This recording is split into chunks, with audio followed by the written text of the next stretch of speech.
और कृष्ण जी का कछुआ दोनों एक ही है? एक नहीं है। एक नहीं है।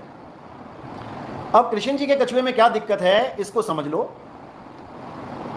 कृष्ण जी का जो कछुआ है, वो कछुआ कौन है? वो कछुआ ये काया है। कबीर साहब का जो कछुआ है, जो सेफ जोन है, वो शब्द है। सूरत कौन है? गर्दन है। और कृष्ण जी का जो कछुआ है वो ये काया है। और गर्दन क्या है? इंद्रियां हैं, हाथ पैर आंख नाक कान। तो वहां पर योगी क्या कर रहा है? अपनी इंद्रियों को बाहर जाने से रोक के अपनी काया के अंदर स्थित कर रहा है। अपने ध्यान को बाहर से यानी बाहर मुखी से हटा के अंतर्मुखी कर रहा है। बस यहीं पर धोखा खा रहा है, धोखा खा गया।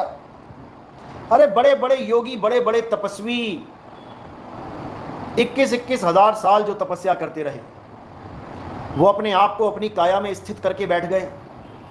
ये सोच के बैठ गए कि मैं विकारों की तरफ जाऊंगा नहीं तो मैं विकारों से बच जाऊंगा। भाई तुम विषय से बच चुके हो, लेकिन विकार से नहीं बच सकते, क्योंकि विकार विषय में नहीं, विकार तुम्हारे अंदर है।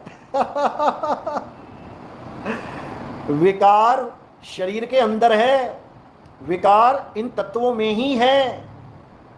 काम क्रोध लोभ मोह अहंकार इन तत्वों के ही गुण हैं, समझ लो। इन तत्वों से ही उत्पन्न होते हैं। 25 प्रकृतियां इन तत्वों की ही हैं, समझ लो। तो अगर तुम काया में कछुए की तरह घुस गए, जैसे ये राधा स्वामी वाले, ये धंधन सतगुरु, आसाराम बापूजी, सतपाल, वो जितने भी मेडिटेशन वाले हैं, जितने भी आंखें बंद करके बैठे हैं, अपने ध्यान को त्रिकुटी में लगा के बैठे हैं, अंदर अंधेरा देख रहे हैं, कोई नाभि में देख रहा है, कोई हृदय में घुस गया, कोई जो भी काया के अंदर घुस गया, समझ लो वो गीता वाला कुरुम है। समझ लो वो गीता वाला कुरुम है। वो मन का ही गुलाम हो रह जाएगा, क्योंकि इस तन का राजा मन है। ये मन का खेल है, ये मन की सृष्टि है, ये मन का पिंजरा है। और जब तक सूरत इस मन के पिंजरे में कुछ भी अनुभव करेगी तो वो जेल का ही सामान देख रही है। क्योंकि तोते को अगर पिंजरे में ही चूरी मिल रही है तो मेरे भाई शिकारी नहीं डाली है, समझ ले, पेट भरेगा नहीं। तो बात ये है, अब करना क्या है? अब अपने शरीर से हटा के अपनी सूरत को उस मूल शब्द में लगाना है। बस काया से कोई कनेक्शन नहीं रखना है। एक जेल है, जेल का दरवाजा है, जेल के दरवाजे के पार परमात्मा खड़ा है, बंदी छोड़ खड़ा है। ना जेल से रिश्ता रखना है, ना जेल के दरवाजे से। ध्यान कहां रखना है? दरवाजे के पार जो बंदी छोड़ खड़ा है, उसमें ध्यान रखना है, उसमें। तो बंदी छोड़ क्या स्वरूप है उसका? शब्द गुरु। केवल जयकारे लगाने से मेरे शब्द गुरु की जय हो, मेरे शब्द गुरु की जय, ऐसे शब्द गुरु नहीं मिलता कि ऐसे शब्द गुरु मिल जाएगा। शब्द गुरु को पाना है तो शब्द में समाना है। समुद्र को पाना है तो गंगा को समुद्र में समाना है। अच्छे से समझ लो। अगर इसमें तुमने कोई मिलावट करी तो मेरे भाई तुम परमात्मा के दोषी हो जाओगे।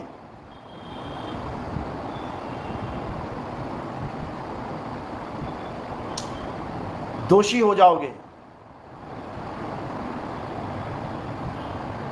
और जब दोषी हो जाओगे, क्योंकि एकदम नहीं उसका फल मिलेगा, एकदम नहीं मिलता फल।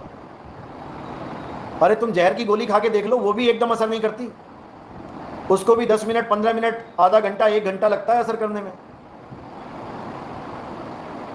तो इसी प्रकार अगर कोई परमात्मा का दोषी हो जाता है तो समझ लो कि उसके पाप का घड़ा 99% एकदम भर जाता है, अभी भी 1% खाली रखता है मालिक। वो इसलिए खाली रखता है कि अभी भी सुधर जाए, अभी भी सुधर जाए, क्योंकि उसी का बच्चा है, परमात्मा का बच्चा है। परमात्मा किसी का बुरा नहीं चाहते, सबका भला चाहते हैं। लेकिन जो उसके जीवों के साथ खिलवाड़ करे, तब मेरे भाई वो कोई मदद नहीं करते। इसलिए जीवों के साथ खिलवाड़ बिल्कुल नहीं। निर्णय करो सत्य का या असत्य का। बिल्कुल नितिन दास खुली छूट देता है, क्योंकि नितिन दास का मतलब ही यही है, सत्य असत्य का निर्णय करने वाला। तो मैं तो कभी निर्णय करने में कभी मना करता ही नहीं किसी को। मैं तो कह रहा हूं घर घर में नितिन दास निर्णय करेगा, घर घर में नितिन दास की आवाज आएगी। हम कभी ये कहते ही नहीं कि सत्य असत्य का निर्णय ना करो। ज्ञान और अज्ञान का निर्णय करना ही इंसान